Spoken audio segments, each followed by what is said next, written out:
started. So today on Ministry Monday, I am chatting with Matthew Sewell. So hi, Matt. How are you? Hey, good, Amanda. Thanks. Good to be with you. Good, good. So I asked to speak to you because you work for Flocknote. And so first off, what do you do at Flocknote?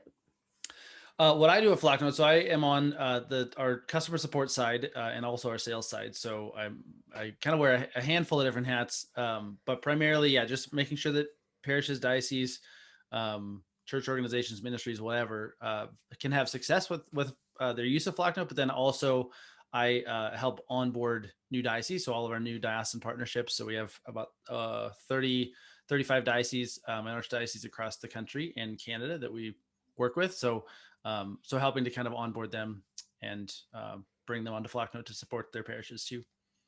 And how long have you been working for Flocknote? Forever, it feels like. So 6.5 years, which I don't know how it's been that long already. But yeah, I started in late 2014 when Flocknote was still teeny tiny, and yeah, so now we're a lot bigger, and thanks be to God. But yeah, so about 6.5 years, longer than most. Mm-hmm. So, for someone who's listening and who may have heard of Flocknote, or honestly may not have, but doesn't really know much about what it is, can you give a bird's eye view of Flocknote?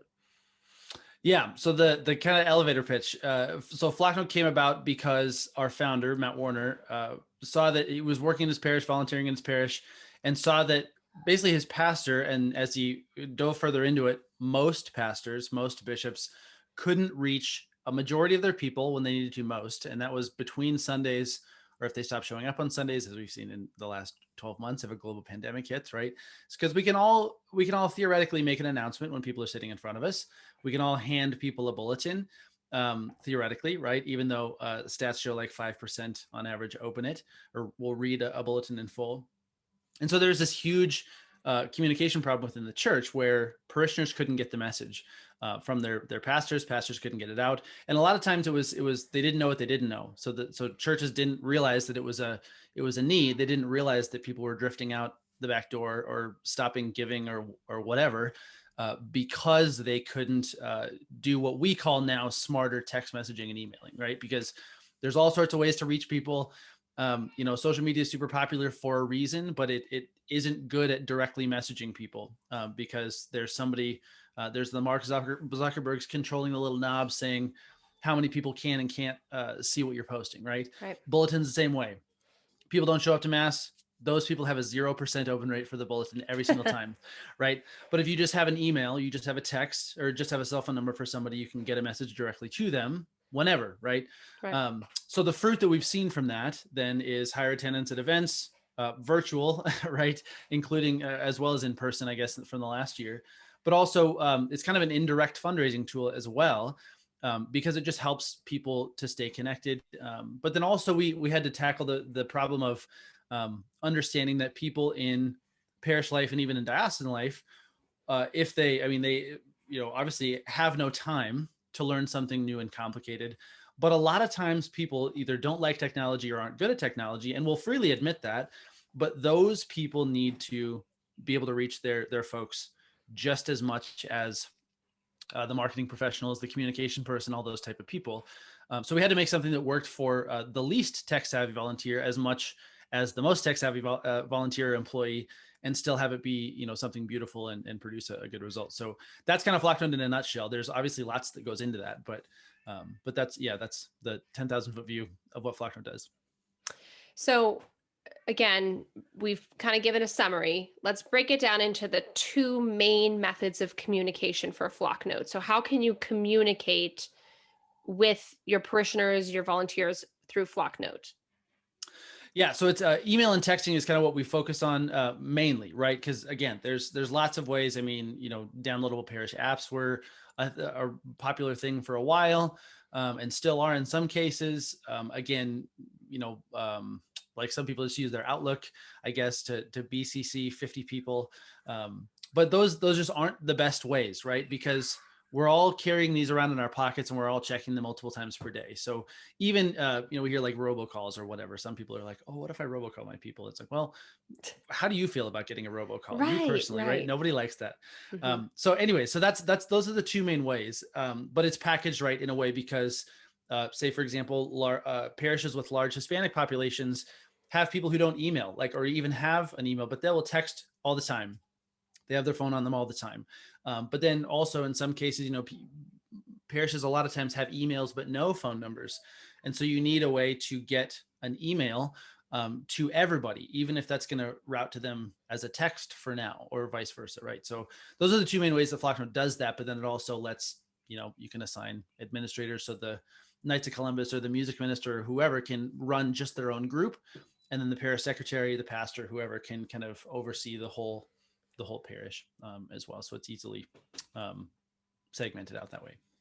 That's such a good point too, that different groups of people and different people prefer different types of mass communication.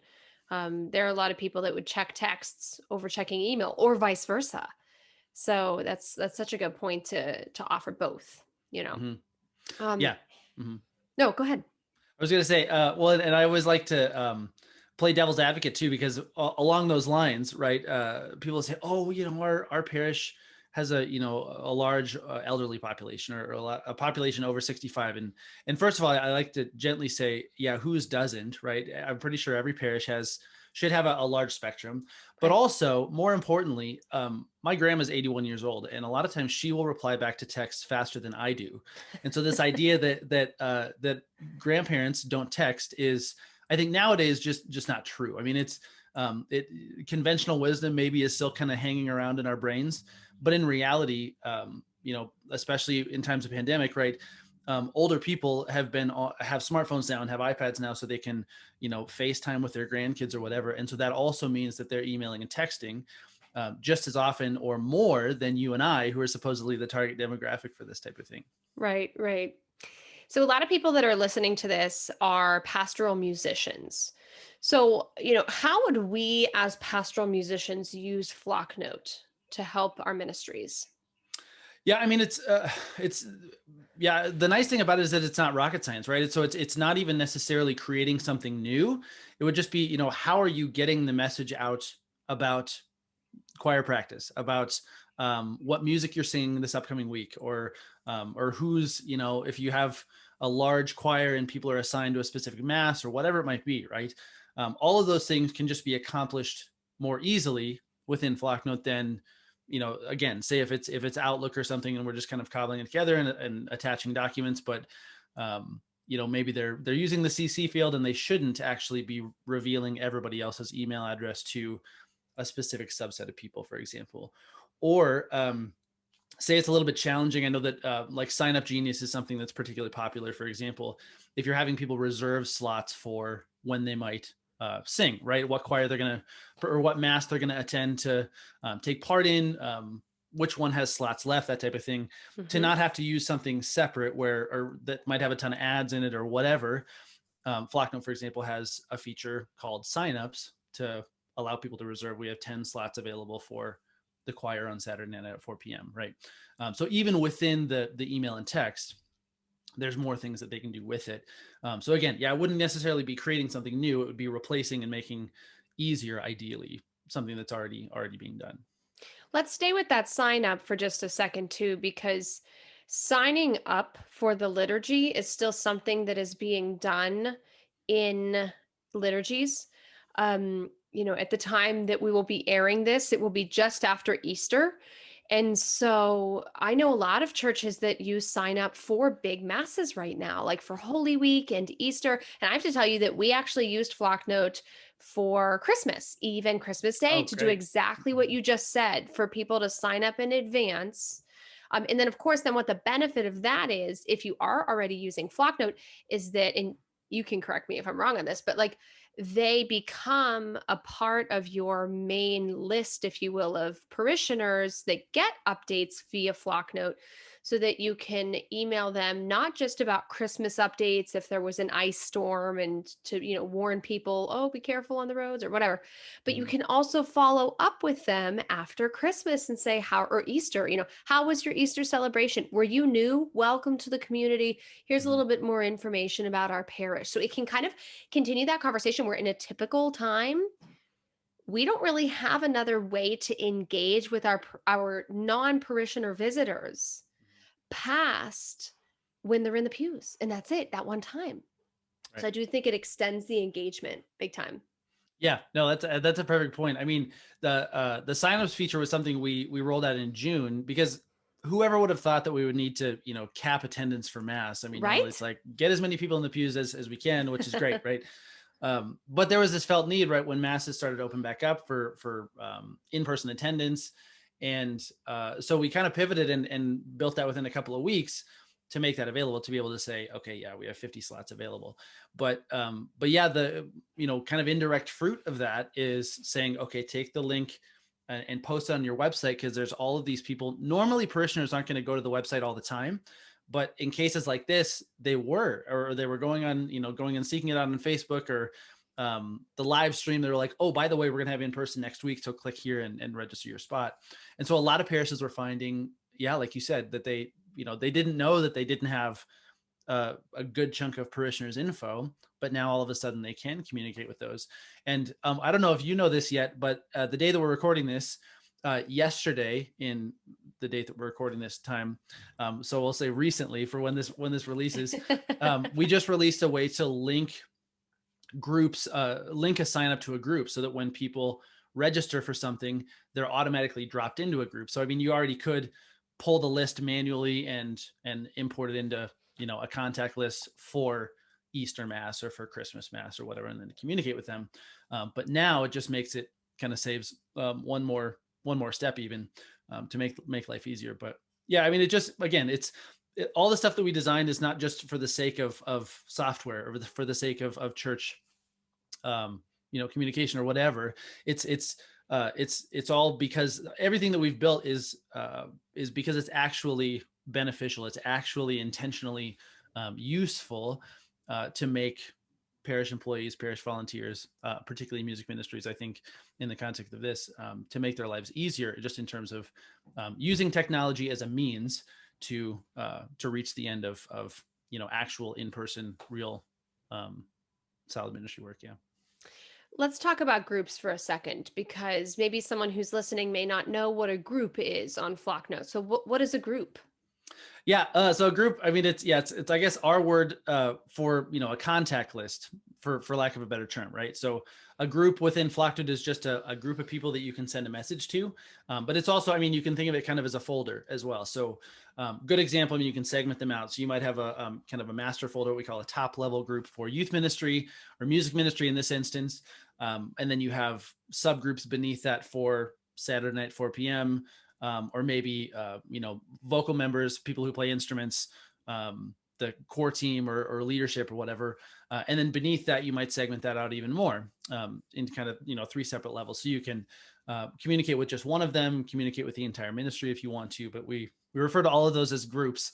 But it's a really handy way to just organize your parish contact list, but also in a way that is sensible, and then it allows parishioners to join and see kind of the list of groups you have available for them, so that they can easily So connect with they those. yeah, they can join on their own in Mhm. cases. Or you can make it so that they can't join. So if you're a pastoral musician and you're listening to this, when we first got Flocknote in my parish, unfortunately we kept the group for adult choir open. So we had all these random parishioners who were like, I just want to keep in touch with the adult choir, when really I was using my adult choir group list to say things like, watch out, it's icy tonight, or choir's canceled, or reminder, warm up time is 8:45 this week.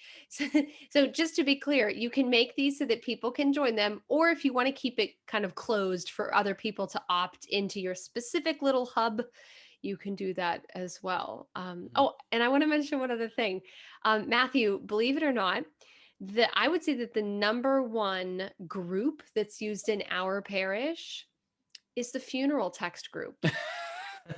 I'm not surprised. I think that's one of the best use cases for Flocknote, just as long as the group is not named Death. I saw that one time where a What? church just had called it. I think maybe they didn't realize that the name of the group was going to come through on the end when people received it, so they just saw Death. Death Charlene has died this texted week. you. Right? Yeah, Death has Yeah. texted you. So Yeah, which is kind of startling, but yeah, um no funeral notices. I love those. Yeah, I mean, yeah.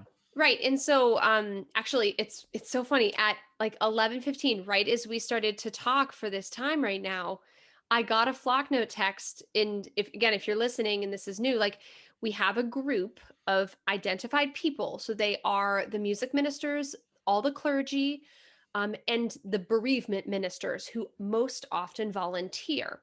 And this really honestly was our main deciding factor to use Flocknote, because we had two at the time, we had three church locations, and now we have two. But it was, I mean, it was so, we have so many funerals. It was so confusing to make sure that everyone knew which location the funeral was at and what time and which who'd be presiding. So we now have a group, a funeral text group from Flocknote, that every time there's a funeral that is scheduled for the grouping, all of us get the text message, and it always has a very similar format, like funeral Saturday blank blank blank 11 a.m. at this location, so that no one shows up at the wrong church. Because that's a, I mean, Mhm. if you're listening and you have a parish grouping, that is a very serious consideration when you're going, back and forth with so many liturgies. So the funeral text group, I'm telling you, that has been a lifesaver, no pun intended. All right. See you later, everybody. That's a wrap for That's Well, good. I like well. that. Mhm. So, two more questions for you. Mhm. So, let's talk about price. We haven't really talked about how much this were to cost for a parish. What's the cost like? Yeah, so it's all incremental, right? So, I mean, aside from, I mean, we wanted Flocknote to be usable for parishes of all sizes, right? Because larger parishes typically have larger budgets, obviously, but for smaller parishes or even smaller ministries, their budgets are usually really tiny or non-existent. And so, but especially we wanted to also have parishes be able to test it out for free, kind of indefinitely too. So it runs on a tiered system. So to start out for anybody, 0 to 40 members is free. A member would just be, if you and I were subscribed to our parish's Flocknote, as you've mentioned, we would count as two members. So your email and phone number, my email and phone number are two members. So 0 to 40 members is free, and then it just goes up incrementally from there. And it's a one flat price for unlimited text and emails, unlimited groups and admins, so you can kind of segment the list out and your administrator as much as you need to. So for example, I think 101 to 200 members is like $33 a month. And then it goes up kind of in $10, $12 increments from there. A couple of additional things within that. So I mentioned we partner with dioceses at the beginning. So with the diocesan partnerships, typically the diocese will just pay us for a set number of parishes, and then either choose to cover that in entirety for the parishes, or maybe bill them back at a discount or something like that. And then we also have some add-ons too. So we have a feature called Flocknote People, or a set of features called Flocknote People that's just $39 a month in addition to that. And that can do everything from just basically track things like, religious ed attendance, people's addresses and birthdays, to all the way up to replacing their parish database if they really want to. And then we also have a couple of nice to haves. Like one in particular is called super texting. So standard texting that's unlimited, right, is 160 characters, regular text that you'd get from Udemy or whatever. But some parishes, especially in the non-Catholic world, but increasingly more in the Catholic market, my own pastor is obsessed with super text, which I think is really great. But to be able to send pictures in text and to have Ah, text I be longer. So, see. so I mean, I was shocked because it's an additional cost because it's just costs more to send. Yeah. But to my surprise, pleasant surprise, parishes are willing to pay for that because it makes a huge difference. Like for one example, there was something going on. We go to a parish in downtown Spokane where I live, and there was something going on downtown where they needed more security presence or something like that. And the pastor just took a picture out his office window of like the security team, like kind of patrolling in front of the cathedral, and texted that out to the whole parish. And I thought that was great, right? It's just one of those things where you think it kind of has to be, grandiose or, more formal or something, but I love it when my pastor shows that he's a person, and is just kind of being fatherly in that sense and kind of protecting the flock. But anyways, so super texting is also a fun one too. But yeah, intentionally we try to keep it priced um, at a fair rate, knowing that churches have budget. I mean, it's always tight budgets and all that type of thing. So, but also at a competitive price. So you're not going to find probably better texting rates anywhere else in the Mhm. market. Mhm. So I also am aware that you and I have been speaking at like a mile a minute with technology because this is my wheelhouse and this is your Mhm. wheelhouse. But there might be people listening to this that go, whoa, that's kind of a lot of information. And it was just all kind of like so fast. It was just about 20 minutes of stuff. And so, and there's no, if you're listening and that's you, there's nothing wrong with that. How would someone get more information or kind of be walked through the Flocknote process? Yeah, so flocknote.com is our website. You can go there and kind of click through. So the homepage you can scroll and there's lots of really really good information. So you don't have to click off the page to find just kind of a good idea of what Flocknote can do.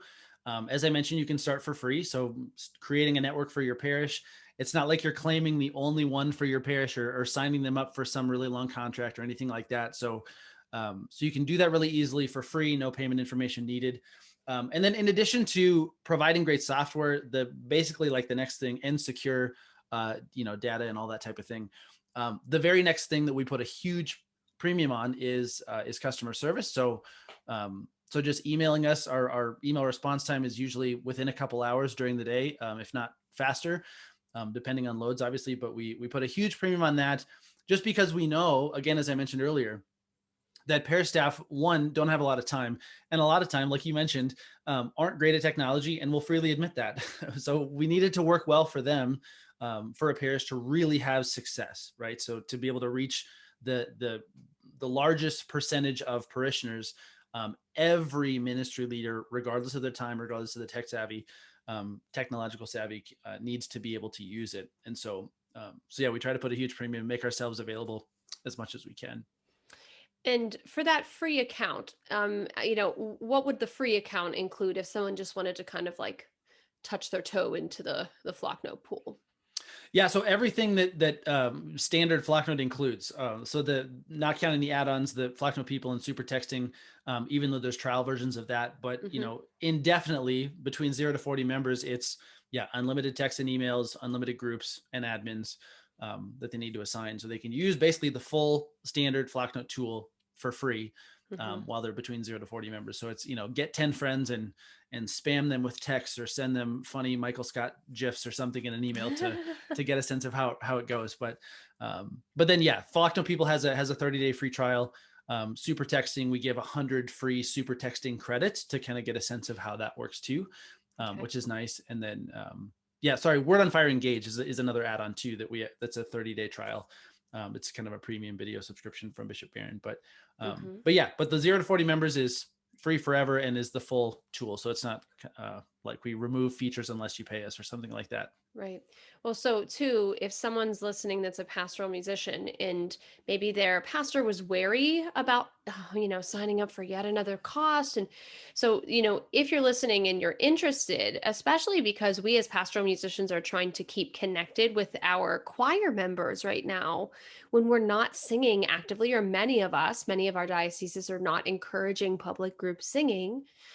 If you have the free option for 0 to 40 members, maybe it might be good for you to start with your bell choir for, 12 people. And then you can connect with them, maybe, send them text messages to give them updates of the music ministry, whatever it is, and grow into those free 40 people that you can connect with and chat, send texts and emails to. And then once you kind of have that well established and you can show your pastor how effective it's been so far in your ministry, especially right now during COVID, I think that really could be, I think that could be a really good starting point for people who are listening. Mhm. Yeah, I agree. I would echo that too. And if people have questions or they want to schedule a call with us to ask, all that type of thing before ever signing up, I Hmm. think we might even have on our homepage somewhere like a letter to your pastor to say, hey, here's why we're looking at this. If you're not Hmm. really sure how to phrase the things, Hmm. So, but yeah, no, I would agree. That's a great idea. Cool. So as we wrap up, do you have any other closing thoughts or anything else that you want people to know? No, I don't think so. I mean, we covered quite a bit. I mean, one of the things I always like to give a semi shameless plug for is so Flocknote does a podcast as well. That's not so much promoting Flocknote itself, but just really encouraging smart, intentional communication, which I think goes for pastoral musicians just as much as anything. So if you're looking kind of for how to approach digital communication, how to communicate with people, it's just called the Finding Uno Show, and so it's findinguno.com, where you can find that. We post episodes once a week on Wednesdays, but that's a good place. I mean, it's just because, or just as parish volunteers, parish staff, pastoral musicians included, a lot of times don't really may not know how to use technology very well. Right along with that, they're really not. I mean, they're like, okay, great, Flocknote's great. It looks really cool, and I can send an email, but I don't know what to send, or I don't know how often is too often. So it's one of those things where we just try to have that as a resource, just some food for thought for people, and to kind of think through that. So that'd be the one thing I'd add. Cool. And I'll put that podcast in the show notes of this episode at ministrymonday.org. So if you're listening, you can head on over there and you'll be able to find the link so you can listen there too. Great. All right. Well, Matthew, thank you for your time today. And thank you for everything you're doing to help us stay connected in ministry, even digitally. Yeah. Thanks, Amanda. Praise God for your ministry, and thanks for having me on. Thank you.